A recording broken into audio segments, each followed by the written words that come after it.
Let's get started. Welcome everybody. Thanks for joining this session. This is the session for the social dynamics of data interoperability interest group. As an interest group, we are currently in the review phase. There's a charter that has been submitted, and the tab is currently reviewing that. I think they reviewed it just before this plenary, but I haven't heard anything back from them yet. So, all right. So the rough agenda for today I'm looking at is going to give a quick introduction of what this is about and what I think the focus is. I have a recorded session from Ashlyn, who I was hoping would be able to join us, but he couldn't. And after that, I'd like us to have an open discussion on a topic that I think will be useful. All right. I think we covered most of this already. The housekeeping, it is being recorded, so you're not aware of that. There's a small group here, so I think we will just really make it as interactive as possible. Feel free to jump in and ask questions as we go. Don't have to wait till the end. And as I said, we will be using Miro for collaborating and getting our ideas together. So please use that. I've reposted the link to Miro on the chat, so we'll start using that properly in a little while. All right, so why do we need a focus on social dynamics? Well, data lives in business units and projects, and even after probably 10, 15, 20 years of focusing on data and the discovery, it's still really hard to find the data. It's still really hard to get the data, and it's really hard to make use of reuse the data that's been created. Data lives in complex ecosystems, systems, there's institutions, there's people, and a lot of the data value chains tend to have mixed formal and informal arrangements in there. So the landscape ends up being quite complex. There's a couple of diagrams that I've got captured from in the Australian context of just showing how complex things are. This is the diagram that was put together for the Australian Biocommons, and this is an early version of it. And it just says, how number of organizations are involved, number of tools are involved, different actors in that space with different perspectives and things. This is a diagram, a very high level one as well, that was pulled together for a national environmental prediction system, or what it might start to look like. Again, you can start to see there are citizens, there are researchers, there's different groups in there. There's different technologies, there's government, there's research entities, all these involved in that environment. There's another one that relates to the environmental data supply chain. As again, there's private actors, there are public actors, the technology systems, there are regulations, there's policies and practices, and culture in there as well. This diagram was an interesting one. I chair a group on geospatial community of practice. So we said we wanted to map what the landscape would look like, and we used Miro to get the group in a session to start mapping out what everybody saw. And in about 10 minutes, that's the diagram that came out. Afterwards, like that, but there's so many other dimensions that go into that as well. So the intent is a very complex place, but it doesn't consist of just the technology aspect or the data. It also consists of organizations and institutions and people and their attitudes and the cultures, and all those dynamics come into play that sits on top of and around the data that we're talking about. So there's some snippets I captured some time back when I did this a couple of years ago. It's recognized that the technology is not easy, but the social dynamics around it are much harder to sort out, and they can hinder or really facilitate that interoperability that we're looking for on data.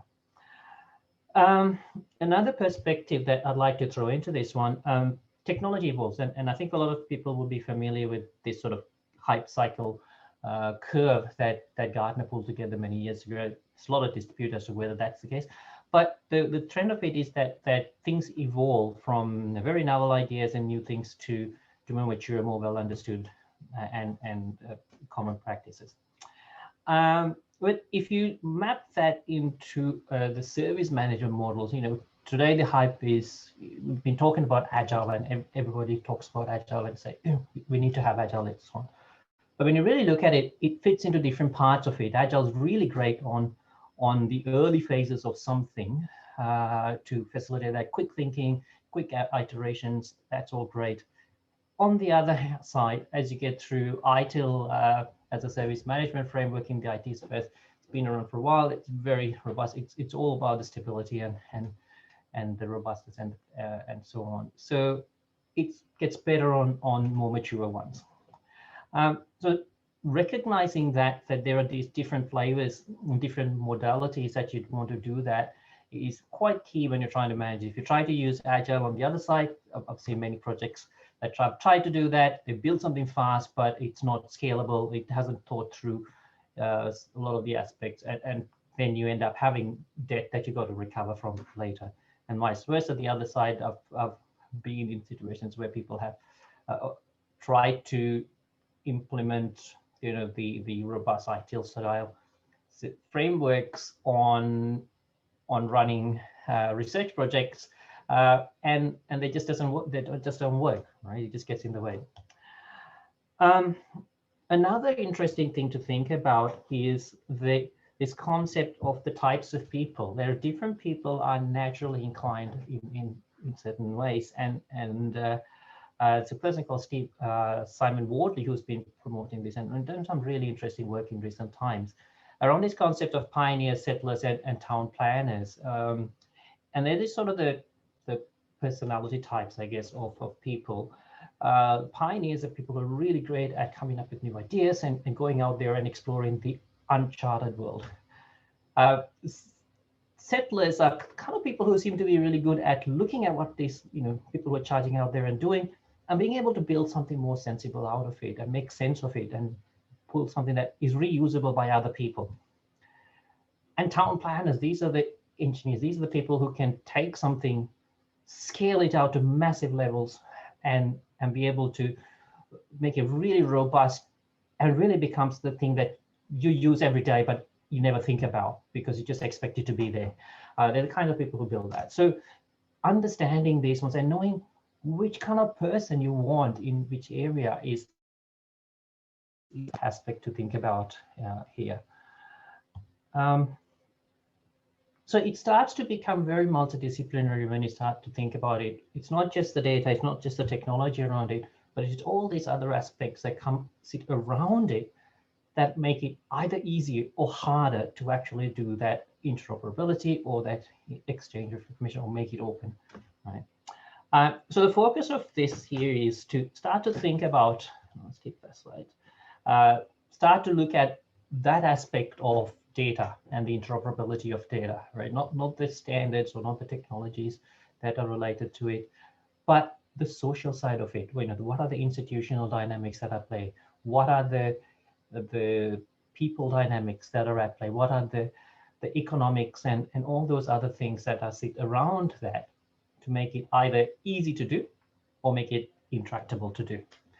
So from the charter of this interest group, there are three objectives that we thought might be useful as a focus of this. One is to identify what are those aspects of the organizational, institutional, or individual aspects that create the friction or make it frictionless for interoperability of information. The other one is to try and build that corpus of knowledge that will help others to start to do this. Because one of the things we see, I see anyway, is that a lot of the time we're reinventing the wheel here. There's work done in one place, there's lessons learned, but somebody else in a different context is restarting, going through the same processes. And there's no place to go and put your knowledge that seems to exist in a cohesive way that people could come back to and look at it and say, you know what? I can see somebody's done that. I can try and adapt that here, right? And And the third one is it's nice to have the body of knowledge, but it's really hard to think about how to apply. So having them looking for case studies of problem and solution patterns in different contexts is the other one that we thought would be really useful to do. So yeah, that's the introduction I wanted to do. So I might pause there and open up for questions. Do that. I'm going to stop sharing. Right. So seems like I've done a brilliant presentation that I've stunned everybody into silence. Or been so boring that everyone's fallen asleep.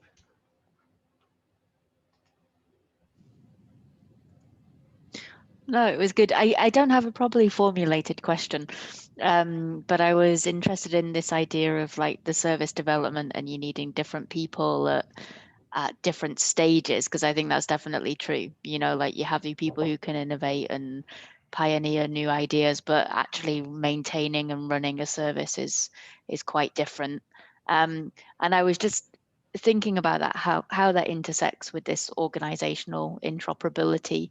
So maybe, I don't know if you can expand on that a bit, about like that diagram you showed about the kind of the peak and the different cycle, and when you get into like different iterative stages.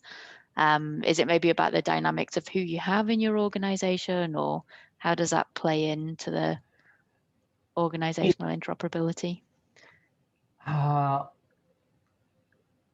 Well, organizational interoperability is, I think I'd like to talk about more about that as we go through in this session. It does play in, but it's really hard to say which part of it fits. The interoperability between organizations happens at a different level, right? Mm-hmm. And you can start to think about it at the ground level. It's the technologies and the standards that you use. And that's we all understand that. But we know many cases that even though the standards are there, they're using the same standard, it's really hard to integrate. Yeah. It's really hard to build that interoperability. I mean, a classic case I did recently was looking at the environmental space here. Everybody is using Darwin Core to share data. But the different organizations are not exchanging the data as they need to. There's the Atlas of Living Australia is trying to bring all the data together and become the hub of biodiversity data, but a lot of the links are broken. They're ad hoc, they're not machine. Well, and when you start asking that, it's because there's other institutional or organizational challenges. Either the people involved don't see that as a priority, or the organization, it's not a priority for the organization, or there are organization policies that make it difficult for them to actually exchange that data. Mm-hmm. Or it could be that they don't have the funding or focus to do that, 2 weeks of work to just do that integrations. So there's all those sort of things that are in there. And that's, to me, was what I'm thinking, the organizational interoperability. What are those things? And it's really interesting to start to unpack those ones, start to understand those ones, and be able to have it mapped out in a way that we can start to say, yes, I'm talking to these ones, and having this issue of the museums not sharing the data, making that open and regularly, what's going on? We attack it from the technology level. We keep saying, well, it's a standards, let's try to get this, let's get the API together. But it may be that you needed somebody else to change the policy there and not realizing that that's where bottleneck is. So having that tool set, I think, will be really valuable for people to diagnose and understand and overcome some of these challenges. Yeah, no, good point. Because often if somebody's using the same standard, they've implemented it in a different way, or like you say, there might be like cultural differences in the organizations or their policies. Because this part of the reason why I signed up for this session was because in EOSC, we've been looking at the interoperability framework for EOSC, and we've defined the 4 layers, which includes organizational interoperability. That's right, and we've always been a little bit confused about, well, exactly what is it and how do we define it? And it's like you say, it's all of these different kind of social and policy and cultural issues. No worries. I think you'll find that talk after this, that really interesting, because that's a piece of work that is happening in Australia around social architecture led by Paul Box and supported by Ashlyn, which is really around that topic. All right, we might move on to the next one if there's no other questions. All right, let's start sharing again. Now, let's see how this works. Hopefully.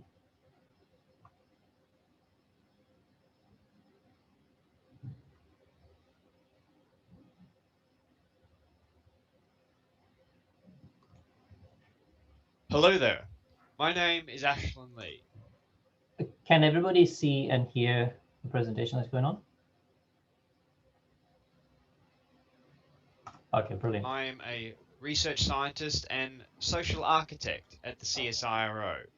And today I'm filling in for Mr. Paul Box to present to you today on this idea of social architecture. Paul sends his apologies. Unfortunately, he can't be here today, and I can only be with you via recording. But we wanted to take a moment or two to share some of the work that we've been doing around what we call social architecture, a unique framework for working with information infrastructures and platforms. We believe that this framework provides some useful conceptualizations and approaches for handling the social dynamics of data and, in particular, data interoperability.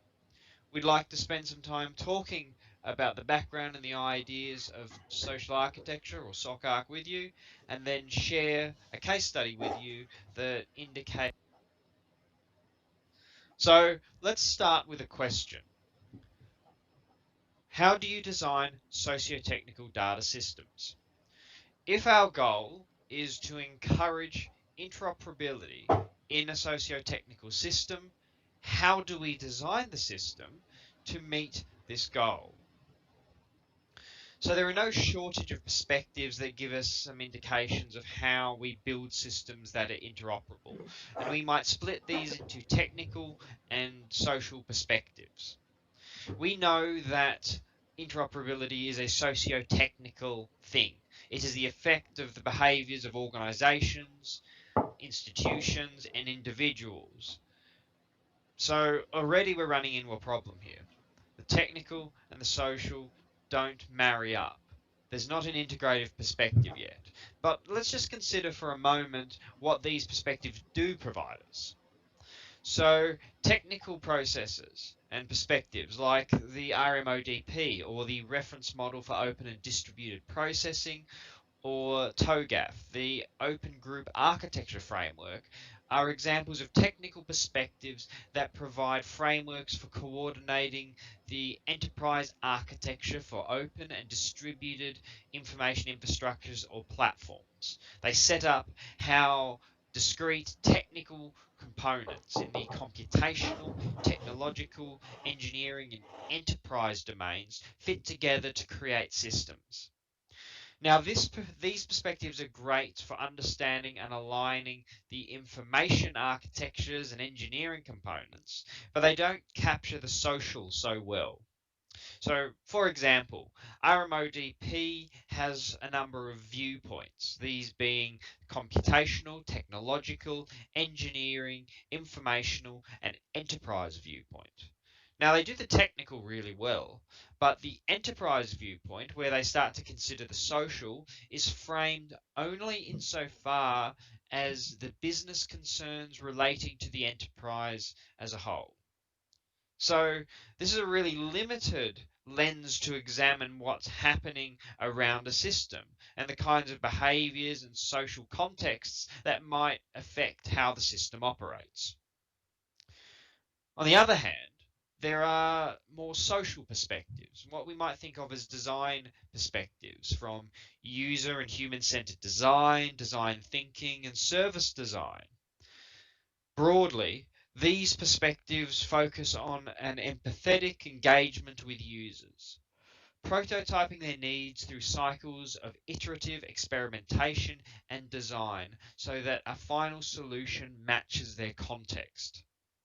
Now, while this is a powerful tool to make design more focused and engaged to the needs of users, it doesn't necessarily grapple with the broader context of what the social is. Now, it's certainly broader than the technical approach, but it's still missing a lot of things that clearly affect a system. So, for example, design thinking is very popular in policy circles. But design thinking does not have an integrated understanding of power and governance. It fundamentally doesn't account for the way power, capital, and other mechanisms shape the behavior of actors and encourage or disincentivize certain kinds of behaviors. So where do we go from this?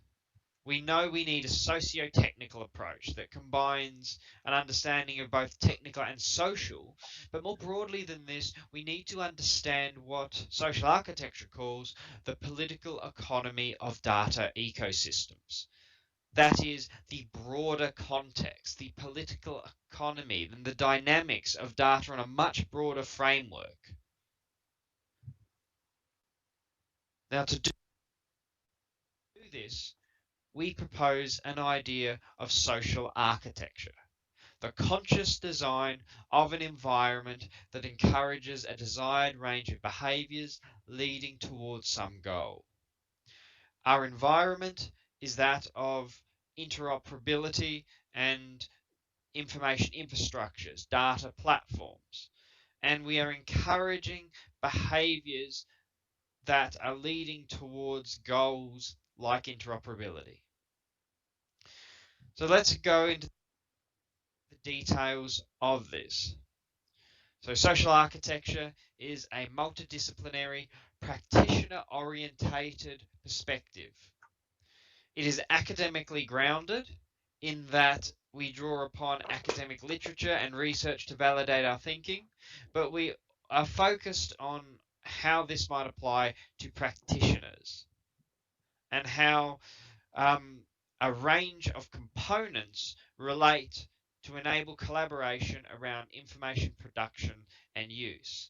And for us, there are three key elements here.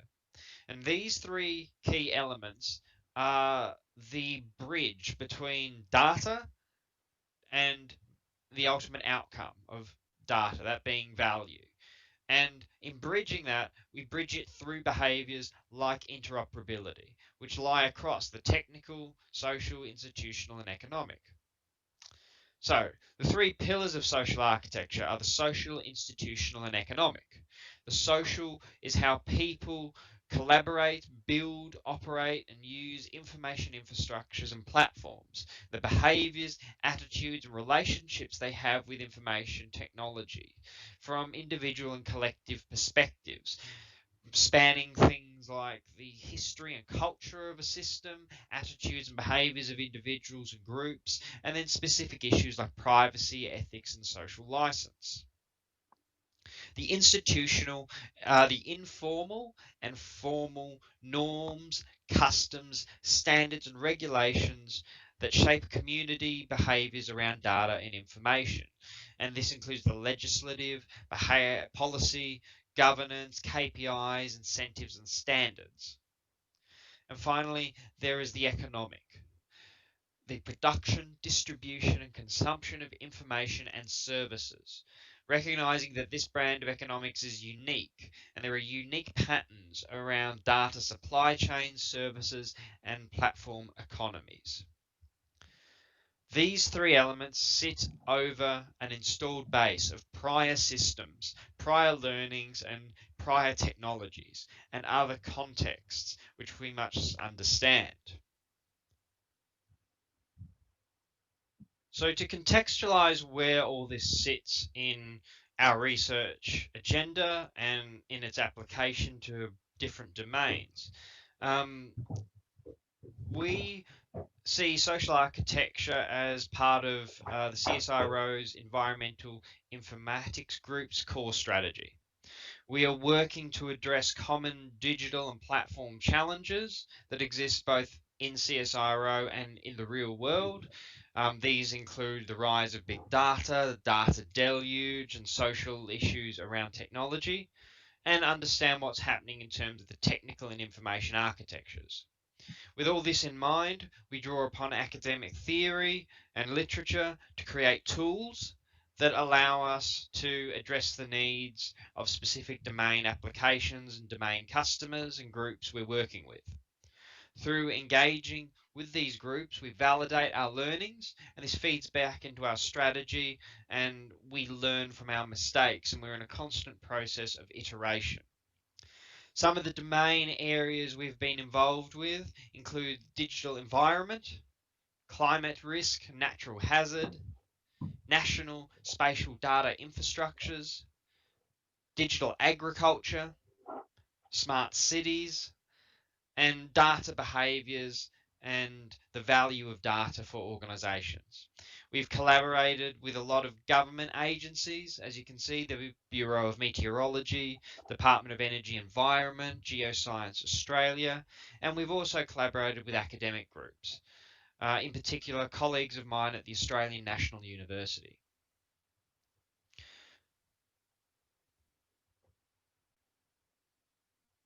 What this practically looks like is something like this. This is a graphic taken from one of the environmental projects, the National Soils Data Project, Recommendations for a Farmer's Data Market. And what this does is really shows you the interconnection between the social, institutional, and economic variables alongside a technical system that underpins a data marketplace, bringing together the providers and consumers of data services. And in doing this, we see what interoperability looks like and some of the socio-technical drivers required in this organizational form to get different parties to work together. So at its core, we have an economic configuration around a marketplace with participatory incentives and mechanisms for market operators and participants, data providers, to share data and place them into the marketplace in a variety of different forms. They might be privately held goods, they might be publicly available to all, or they might require a fee to access or a club good. We see that there is an organizational form here of institutions that provide the rules of the game for people wishing to participate in the market, including rules around IP, prices, governance, standards and norms for behaving in the marketplace that allow trust to be built. And finally, we see that there are behaviors and attitudes for the different players within the market which shape their engagement. Ideas of privacy, the willingness to pay, which will then play out in how they engage with the system. So we see here that to get all these different pieces to work and interoperate, there is a socio-technical need, a requirement for a socio-technical solution.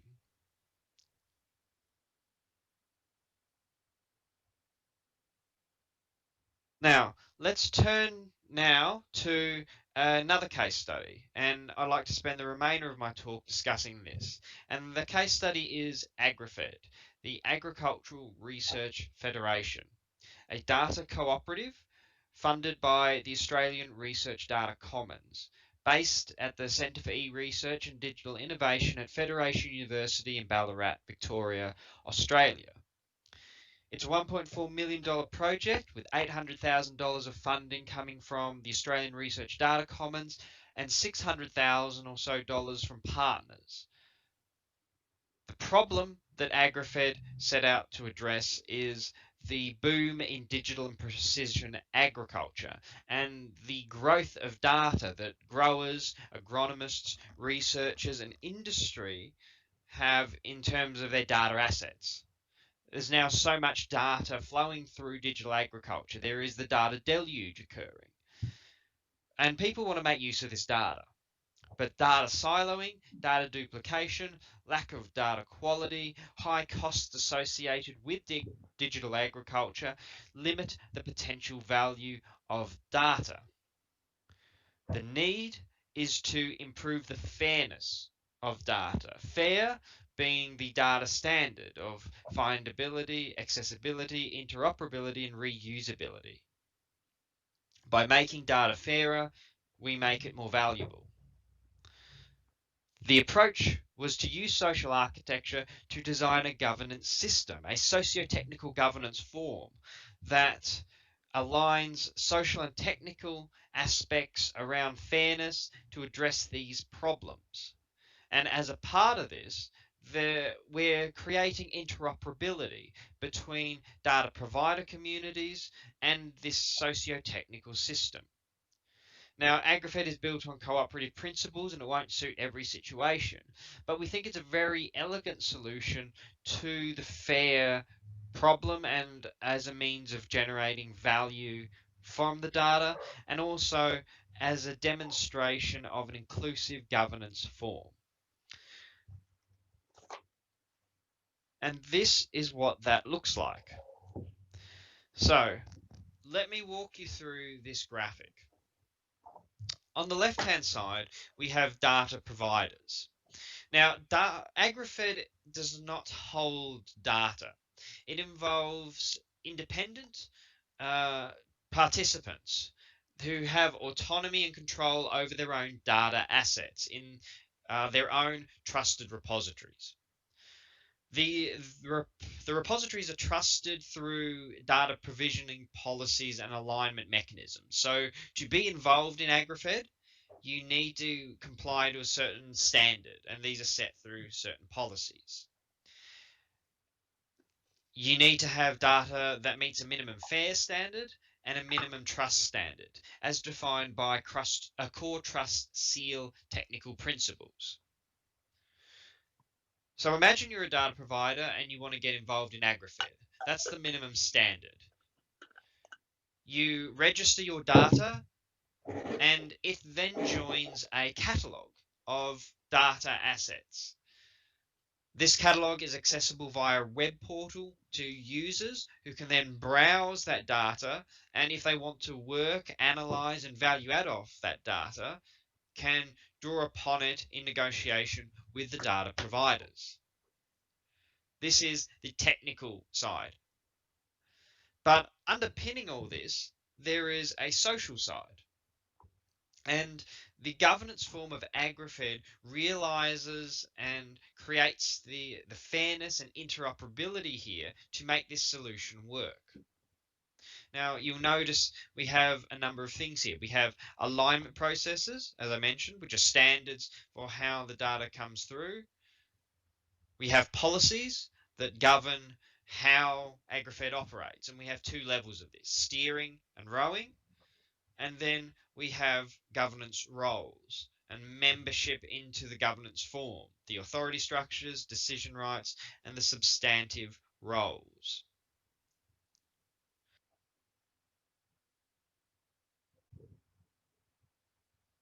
So, to be a part of AgriFed, you need to do a couple of things. You need to nominate one person to act as a representative of your data provider community. They provide representation to the AgriFed Federation Council and the Federation Technical Committee. We conceptualize two levels of governance here, the rowing and the steering. Steering is strategic decision making that sets the direction of AgriFed, while rowing is the work of getting that done. In many cases, it is a technical decision. To be involved in AgriFed, you must contribute someone to the decision-making bodies. So you're getting a voice into both the steering and rowing of this organisation. You then also have to identify a provider collection custodian, someone who oversees your interests and acts as a point of contact for you in regard to your involvement in AgriFed. By participating in these roles, people and organizations in the form of the data provider community are given a real voice, a meaningful contribution, and a meaningful way of influencing the shape of the organizational form. They're involved in the decision making, and they're involved in the building and sustaining of AgriFed so long as they obey the contract, essentially, that exists between the provider communities and the federation communities. And this contract is expressed through policies, roles, and alignment processes that determine the behaviour. Remembering that each provider community is autonomous and they still have control over their data and they can withdraw it if they like, but when they're in the organisation, they have to abide by these policies. And these policies are all open for discussion. So by being involved and having these roles, they can contribute to the shape of these policies. Now, there are a number of additional roles here, including data stewards, standards and vocabulary stewards that all sit at the community and federation community level that any community can nominate for. And then for the communities, there are roles required to maintain their data. So collection creator, collection manager, collection creator, collection owner. And through all these roles, you have a governance structure. You have an institutional setup that supports people to contribute to AgriFed while also maintaining the needs of these autonomous little communities. And through that bargain, you're supporting an interoperable system, encouraging people and maintaining them to share their data.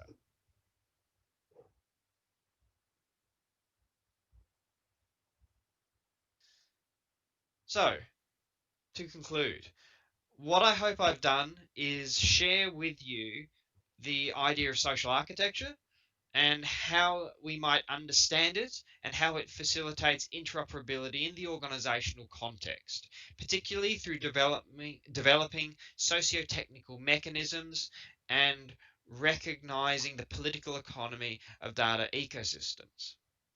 SOCARC is a departure from existing perspectives, but we feel it's warranted in that there are clear needs for governance and economic solutions that drive data producer and user behavior that aren't necessarily captured in existing perspectives.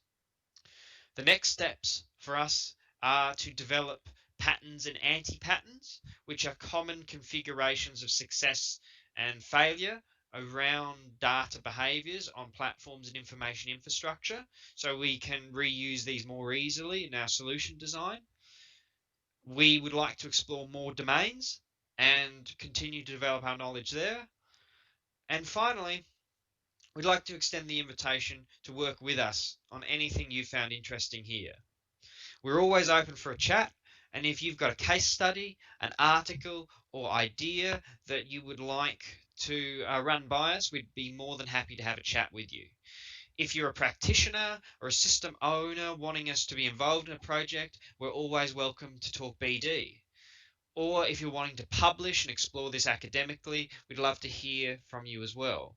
I'm an academic sociologist by training, and I'm always interested in publishing cool stuff.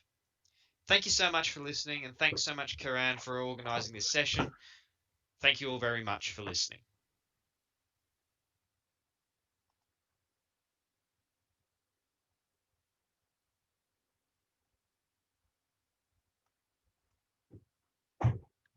Right.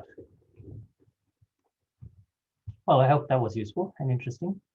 Back onto the main one. Well, I might just open it up for any questions again. Any thoughts, comments, questions from that?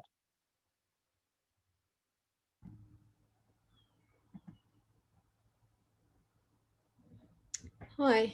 Hi. Hi.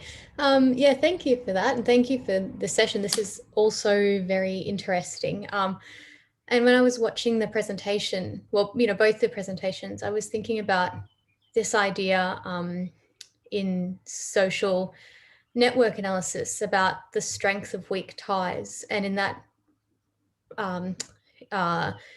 talk just then, I thought that was particularly interesting because perhaps I misunderstood the case study, so please stop me if I did, but I think it was interesting because the trust was formulated around individuals being nominated to work in the system, which is really a sort of a weak tie, like one person tying one group to another, but it was a strong tie because it was a very trusted connection as well. This isn't really a question, just a poorly formulated thought, I think, but I wonder what the role of strength of weak ties plays in social dynamics of interoperability. I wonder if I think it's quite strong. I think it's a big part, and a lot of the it's there's a part that talks about the formal structures and the informal structures. So the weak ties seem to be on the informal structures, relationships between individuals, and so on in this context. So it does play a fairly large role in there, and that's one of the areas we tend to forget and not use. And that's in that example that Ashley talked about. The reason why they were talking about the steering and the rowing in the governance was that often what happens is you have this, we are very good at setting up the steering side of it, but we're not necessarily very good at getting everybody in the rowing side, the doing side, to have a say in it. So typically groups like the AgriFed, we're trying to federate and bring things together. We'll have a steering group and ask the members to have a say in the steering group, but it's a very different group of people who actually have to go and implement those things, and that's where if they don't have a say in it, they'll start to resist it. So by having that other group that he called the rowing group that were actually responsible for delivering those decisions, you actually had a say in both sides of it, of the direction and actually how things get implemented. And that sort of takes those between the two organizations, makes it into a stronger tie because it's a formalized arrangement rather than an informal one. And the example I was talking to Sarah earlier about in the environmental space, in the biodiversity space, you had the Atlas of Living Australia, which was the biodiversity database in Australia. They try to talk to everybody who collects biodiversity data and try to bring all that together and link it up. A lot of the arrangements end up being informal arrangements because it's too hard to get the formalized arrangements.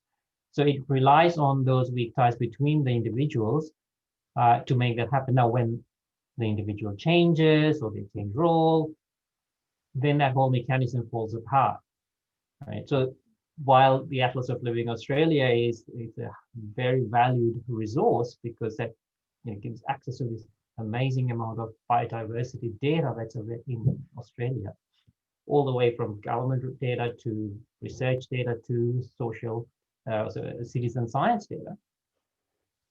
It's very, very fragile because it only needs a few people changing, and even within the Atlas itself, you need one or two people to change, and a lot of those links disappear. So how do you formalize those? How do you bring those so that they become more stronger, more robust, I guess? So yeah. Yeah, that's really interesting. Thank you. And I wonder what the characteristics of those weak ties are. Some of them will be interpersonal, whereas others may be of the role, and what the different configurations of those characteristics are, such that. Yeah.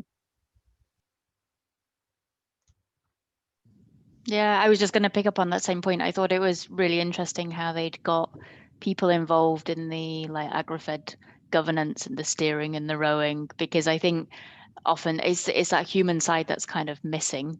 People need a voice in the way that an organization's going or the way that a collaboration or a federation like that's set up.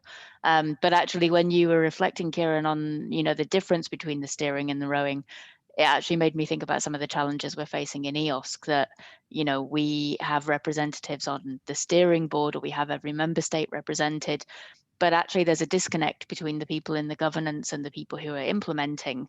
And that can cause a lot of problems, because, you know, you need both sides to be singing from the same hymn sheet and wanting the same thing. And if there's differences of opinion, it's very difficult to get that kind of consensus and get things implemented well.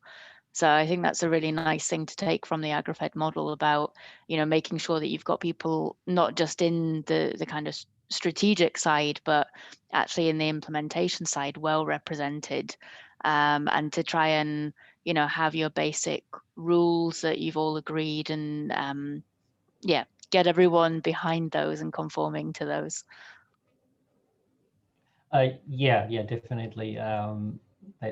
That's a very common anti-pattern that I see in here, that we're really very focused on getting the governance structures going, and then you start running, and then you start to see, why is this not really delivering? And it's because that other side, the delivery side, hasn't had a voice in it, and they haven't said, yes, but that's a great idea, but, you know, all these issues are there, or here's how I can adjust it. And if they don't have agency, then people are less likely to engage in it actively and push for it. Look, I just realized that I missed two things. I actually was going to ask everybody to just give a quick introduction and see where you're coming from. I forgot to do that at the beginning. It's sort of the time that I was hoping that we'll sort of jump into the Miro board to do a bit more collaboration and thinking through that. The reason I wanted to use that is as a way of capturing our discussion. It's really nice to have this open dialogue, but you walk away and there's nothing left to take away and do something with afterwards. It's a small enough group that I think, could we just try jumping onto Miro and then see if we can use that. I'll give a very quick run through on how to use it in a second. That's a link on the chat there. I might get my presentation screen sharing going again really quickly. Actually, no. Yeah, if we can get everybody to get onto Miro board, then I'll just guide you through from there. So you can see 4 people on there at the moment.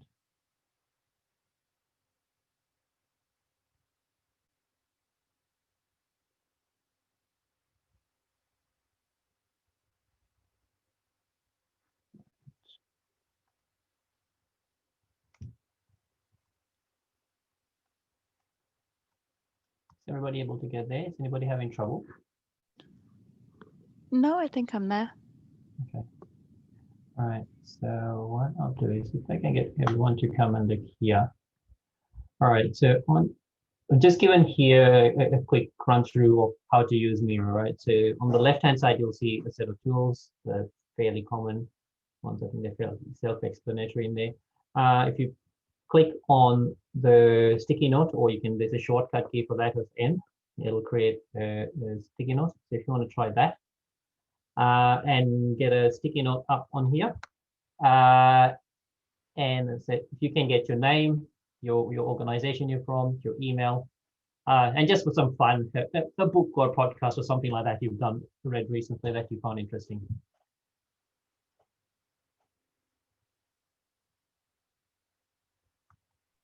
Where was the sticky note? I missed the obvious thing. Well, you can either, on the left-hand side, it's the third icon down on the toolbar. Okay. I've tried the comment and the text box, but not the sticky note. Okay.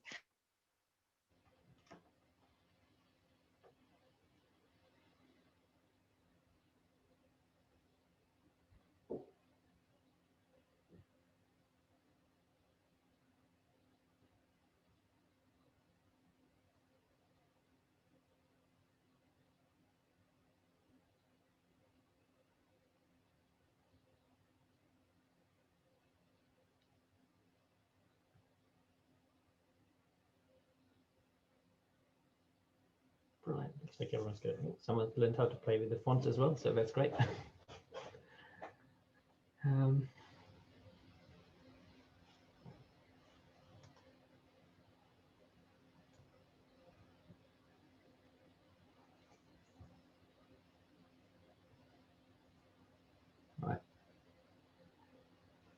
So I might take the opportunity here to ask each person to just give a really quick, intro about yourself. So I'll just go the way I see it on my Zoom meeting. So if I might start with Jay. Oh, Jay's still starting.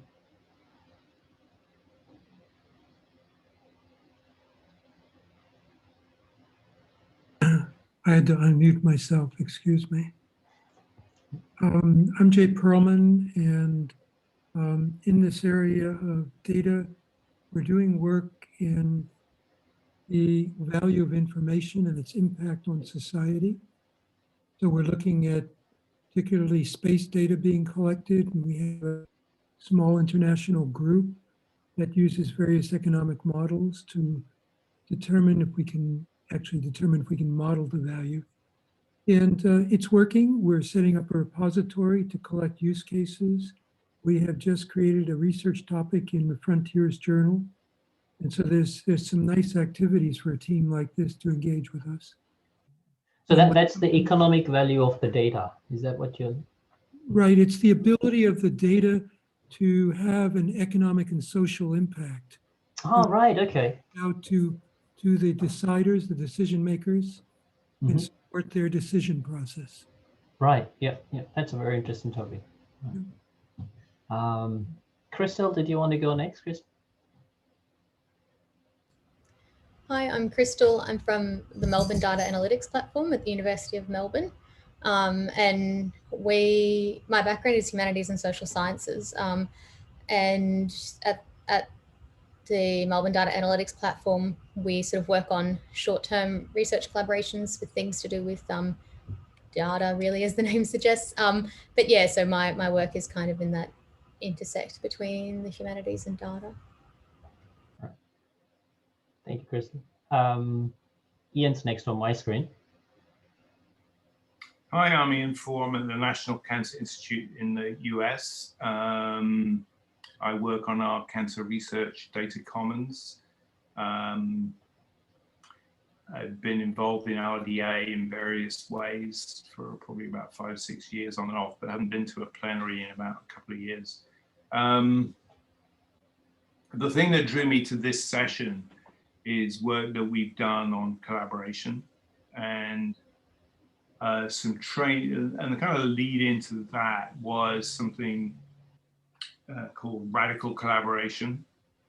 And it focuses on a behavioral skill set, to be honest with you. I mean, so the things that were in the presentation were, I think more socioeconomic, I would say, than the area that, I found interesting to look at. And, I've been interested in interoperability for a long time. I mean, computer interoperability. But one of the things that I've come to is that, well, we can't talk about interoperability between computers, and if interoperability is about how computers work together, we can't think about how computers work together without thinking about how humans work together. And at an individual, but I mean at a behavioral level, not from the societal structures and economic structures, which we put, I mean, those are important. But it's much more around, the idea of trust has come up, but this work kind of does things like prisoner's dilemma exercises, which is, and I don't know if anyone's familiar with that, it's a thing out of game theory. So why would I trust somebody, and then, what leads me to screw them over, basically, in a certain situation? Yeah. Somebody does the good thing to you, but then you screw them. And in the exercises that we run through in these training, people do that all the time. And then you look at it, well, how does that happen in the real world? And what's the dynamics that are going on there? But there are things, what it leads to, the kind of connection that I've seen is if we're talking about interoperability and we stand up APIs and we're going to make our system, right, dependent on somebody else's infrastructure, on somebody else's API. That's a huge leap of trust.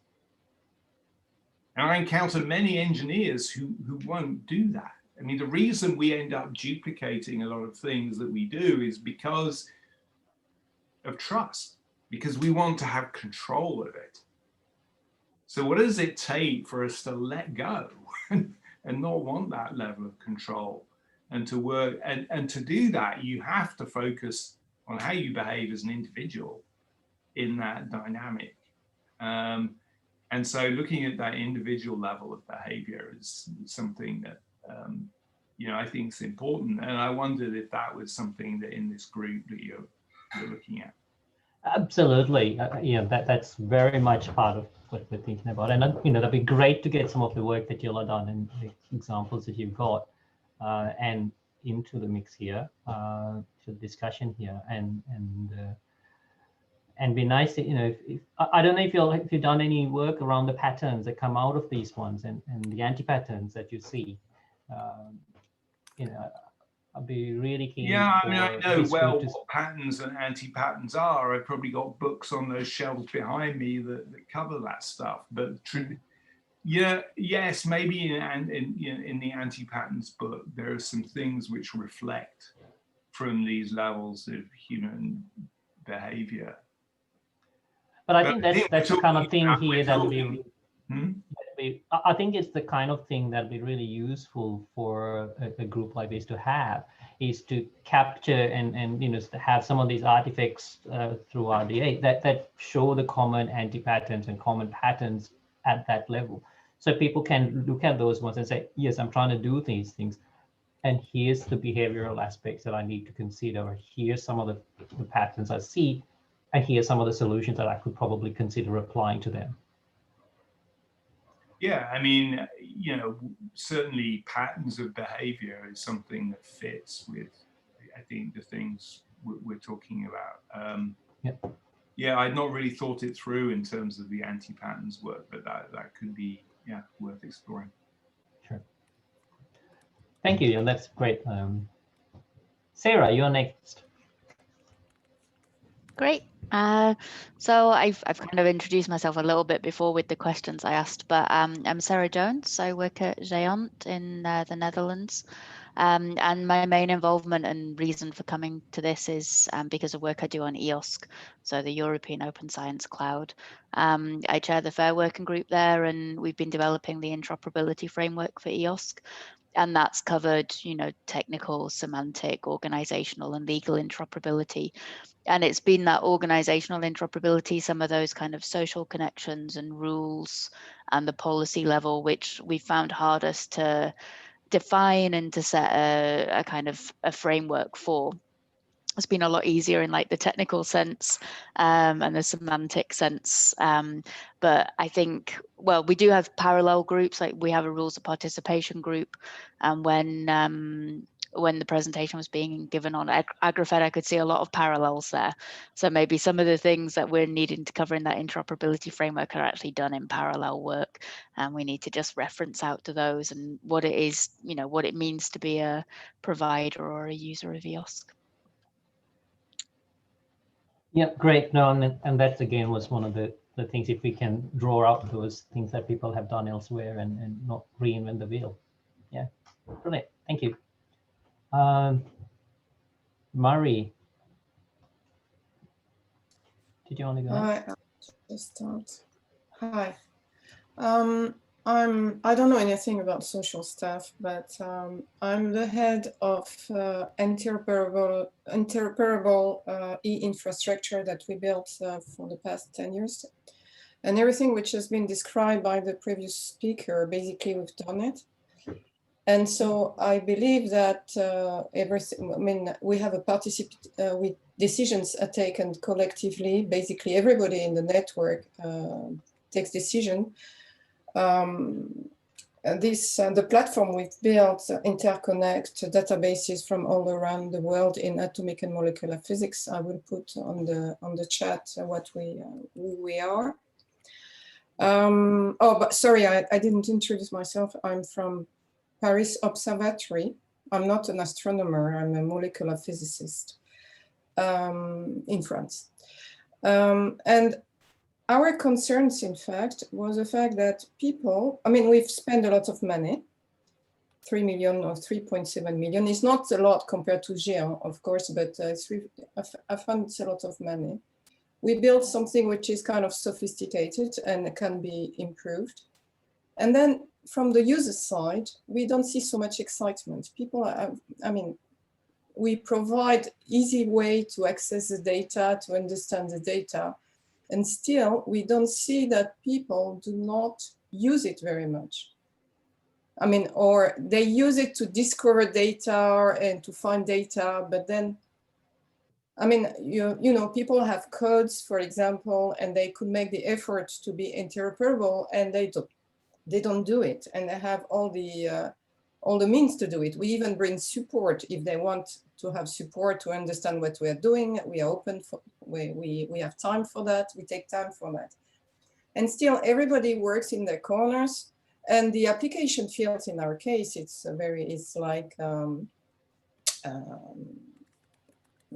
astrophysics, but as well earth science, I mean, climate, atmospheric physics and stuff like that, plasmas and so on. And I was wondering, I mean, what was the social, I mean, aspects of all that? I mean, there must be something that makes that things are not satisfactory. I don't know how to, from what I heard here is that you put a lot of emphasis on the fact that people must collaborate together. So my guess is that from the start, we haven't involved the users in the project, directly involved them, and for them to make decisions together with us. And so at the results, they get a final product that they don't want to adapt to this final product. So it's all these dynamics between what we provide and at the end, the final user. So that I can hear, you know, I had no idea, no initial ideas about what you would do and so on, what you were working on.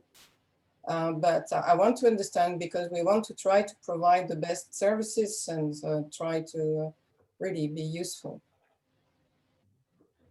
That's right. Yeah. Again, that's a common story that we hear a lot. We build stuff and the adoption is quite disappointing.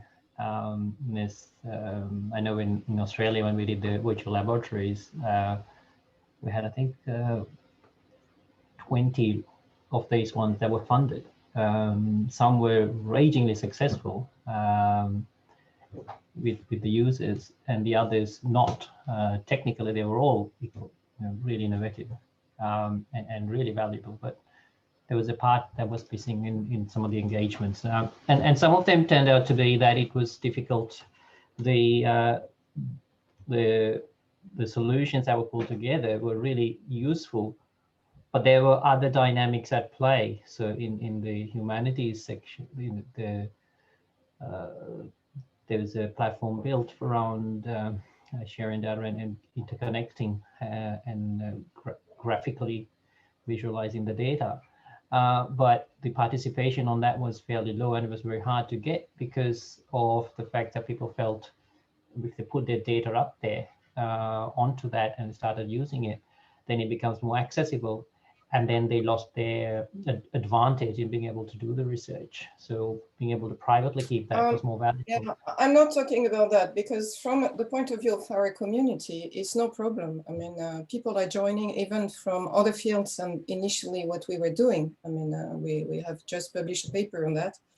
And people keep wanting to be part of the project and part of the platform. It's not that. It's more, like, you know, you have a product and then you sell, you give it to society, and then you're going to have clients, and the clients are not part of your community.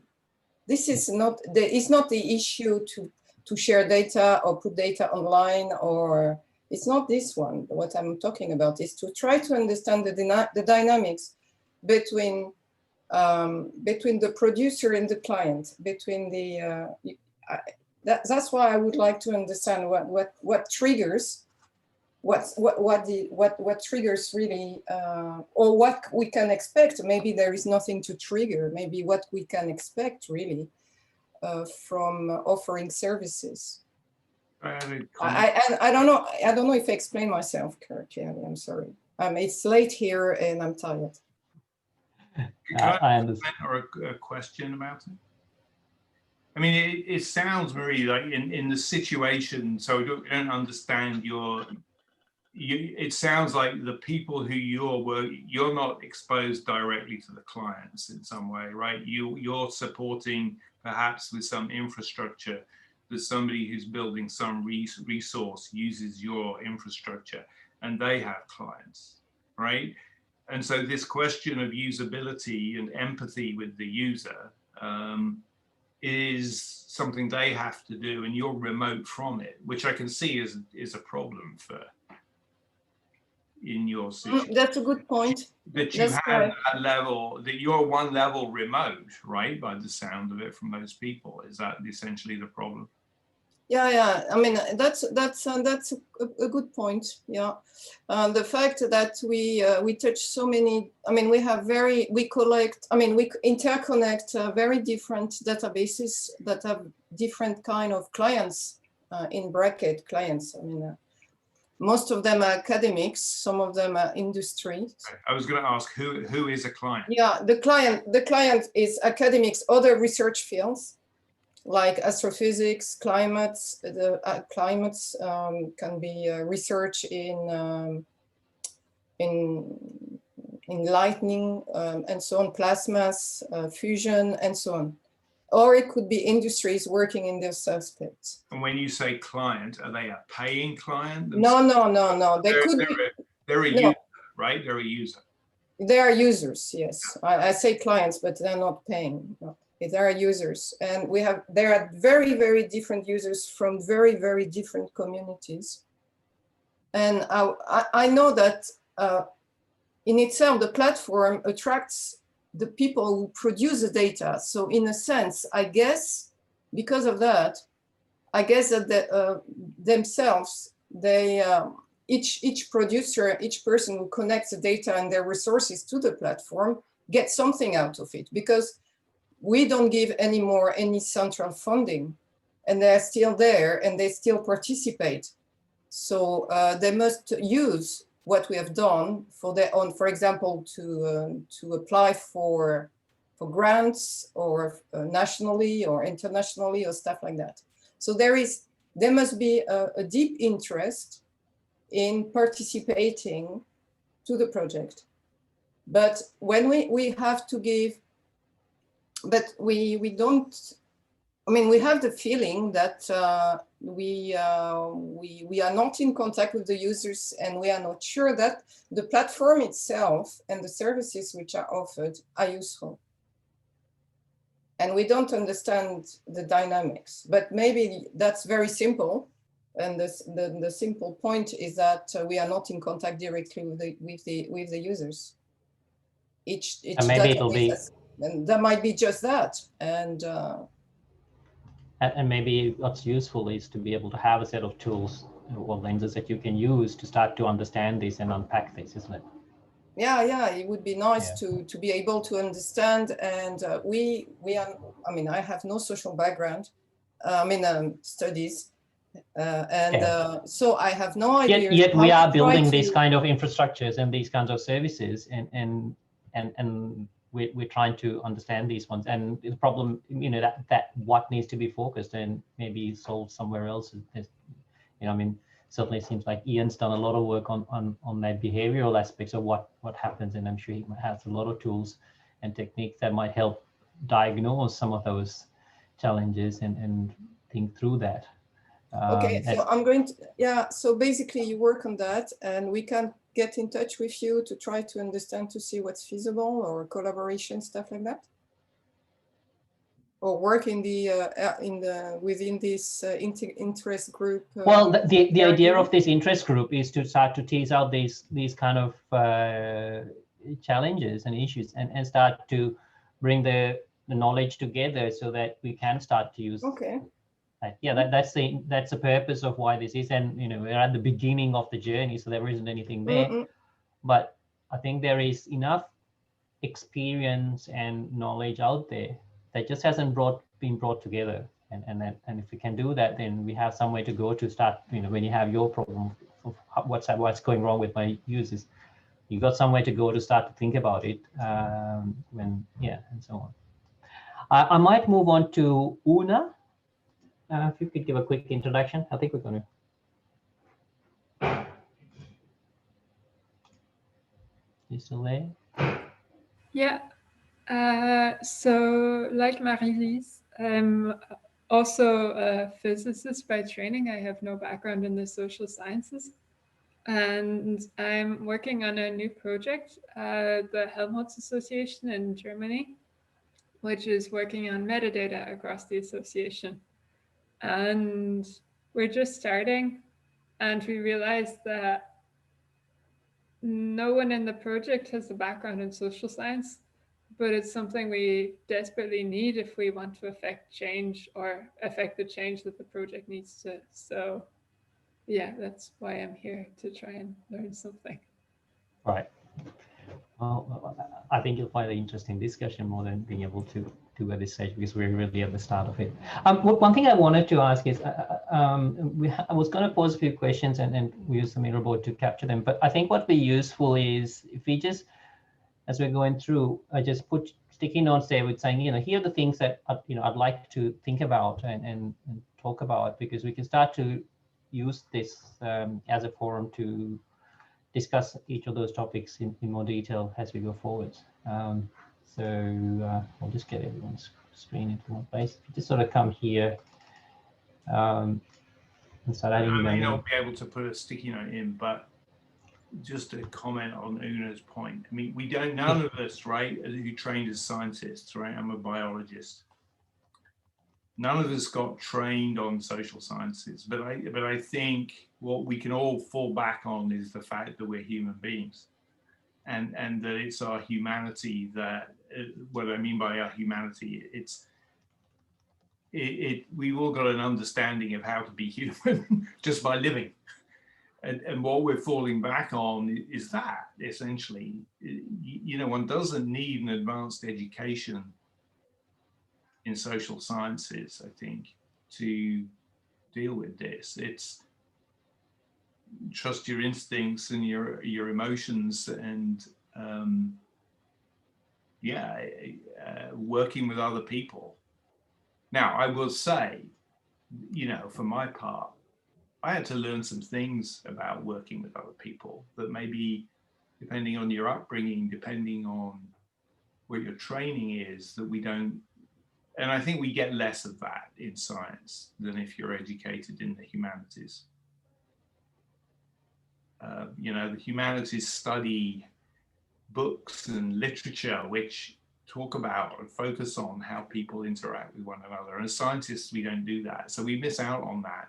So maybe we kind of need to pick, but my basic thing is we don't need advanced social sciences degrees to deal with this stuff, it seems to me. No, but agree, yeah, that's true. But I think what they bring is the thinking in there and helping. And I found, a lot of areas as an engineer, what I don't think about, they think, haven't thought about this. We go, yeah, you know what, that actually makes sense. I never thought of it that way. I was thinking of it from this technical discipline approach. So it's just that different perspectives. Agree.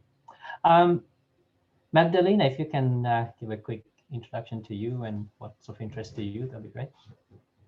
Yeah, hi, good evening. You might be hearing my doggy in the background. It's 1:30 in the UK, so my doggy's fully asleep. I'm working as a customer development manager for DMP Online, which is a service provider for data management plans. So I must be honest, I'm here out of curiosity because we do work with different stakeholders, including the institutions, funders, research data management specialists. But in technical aspects as well, we are connecting to different repositories and working across. So yeah, I was just really curious to see. This is my first RDA session, I must admit as well. So I'm finding my way around, and I'm here out of curiosity to join and find out more about what you're working on. Thanks, Magna. Well, welcome to RDA. Thank you. I hopefully you found this useful. I think we've sort of got what 10 minutes left in this session. You know, is it useful for having this kind of discussion and continuing on? And is it useful having the corpus of knowledge like I'm thinking about here? Or is it better for us to have these kinds of discussions going on in the future?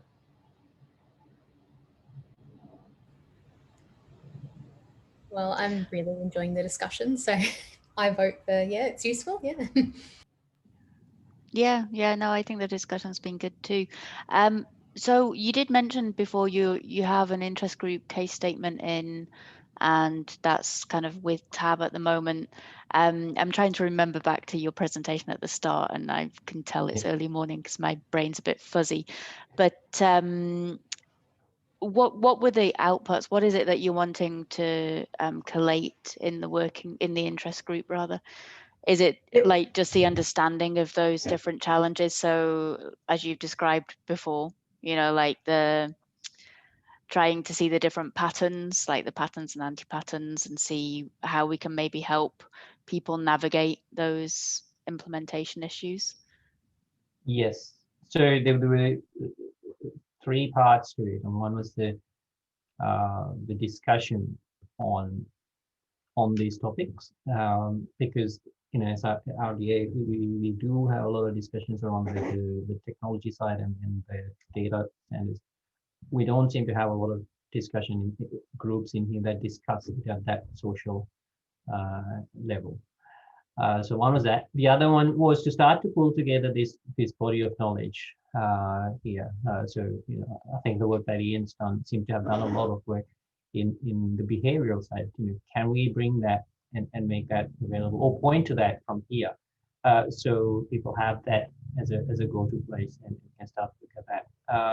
And the other one is to pull together a list of case studies that are of interest that cover maybe different aspects of this.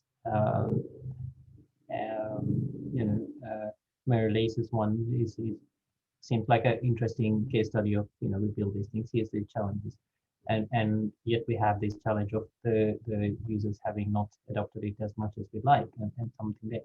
So what is there's a case statement. What are the things that have been done? What are the possible you know, ways you might be able to address that? Yeah. So those are the sort of outputs we're looking at there. Excellent, thanks, Kieran. Because I think a lot of these ones have, you know, there's a lot of experience out there of having faced these ones, lessons learned,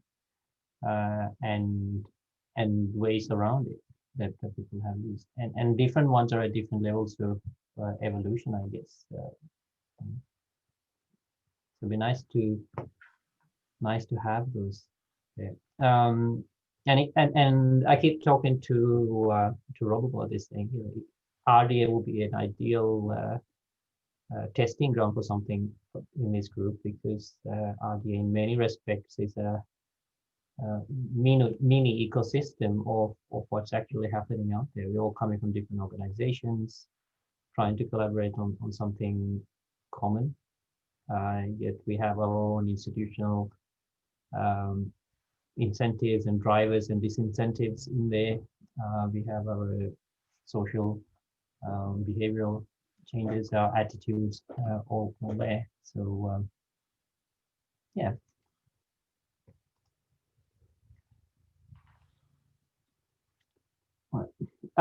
So thanks, guys. I think that was useful, and I hope you found it useful too.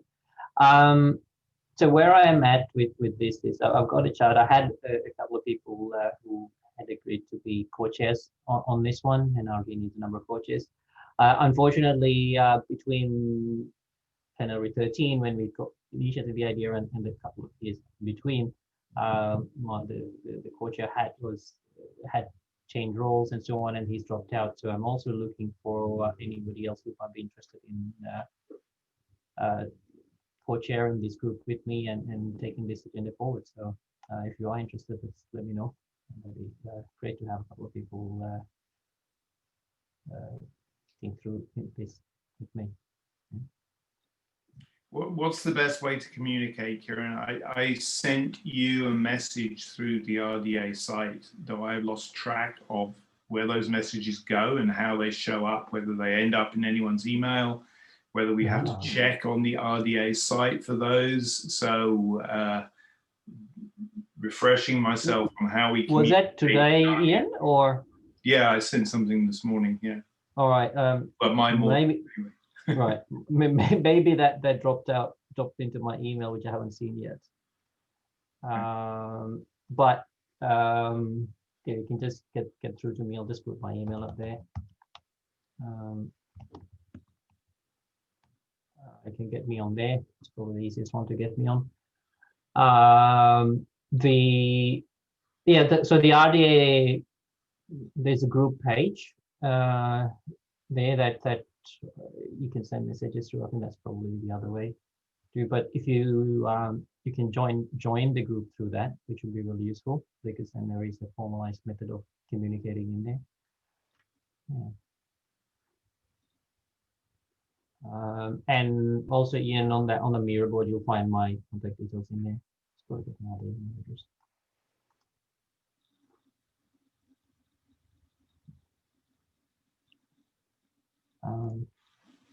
All right. Any other questions? If not, I might say thank you. Look, thank you, everybody. It's been great participating here, and it's great to start to see the challenges that's there. Yeah, and I'm actually very interested in talking with you further on what you've done and bringing that aspect in there, because Ashley and them certainly they do think about the behavioral side, but probably I feel like you've done a lot more on that side. I'll put my email in the chat as well. Brilliant, thank you. Thanks very much for running it, Kieran. It's a good session. Yeah. Thank you. Thank you. Bye-bye. Thank you. Bye. Yeah.